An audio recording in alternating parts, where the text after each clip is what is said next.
এই যে মিজান একমাত্র মানে ভিভো ছাড়া অন্য কোনো প্রোডাক্ট নিয়ে মানে কাস্টমার যদি আসে ওর কাছে সে কাস্টমারটা আসলে 20-এর থেকেও মানে করা জিনিস যেটা থাকে সেই জিনিসটা ভিভো যদি কেউ নিতে আসে ওর কাছে অনেক ভালোবাসার পাত্র সে আসলে কোদালের টাইম সবসময় কোদালের দিকে থাকে, নিচের দিকে থাকে। তো সবচেয়ে বড় কথা এই মিজান আগে স্বামীতে ছিল, তখন তো স্বামী প্রথম প্রেম প্রথম ভালোবাসা। এই মিজান যখন ভিভোতে আসলো তখন তো স্বামীকে ভুলে গেল। পৃথিবীর রূপ কিভাবে চেঞ্জ হয় মিজানের দেখেও অনেকে শিখতে পারে।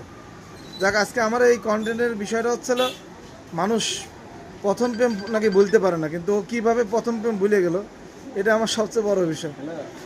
যে কথাটা এখন বলতেছিলাম তখন এই বিষয়টা হচ্ছে যে আমার হাতের ভিভো সমস্যা নিয়ে আসি ওর কাছে, তারপরে ও দেখতেছে না। এই যদি অবস্থা কোম্পানি আমি মানে জানাইতে বাধ্য হবো যে হ্যাঁ অবস্থা খুবই খারাপ।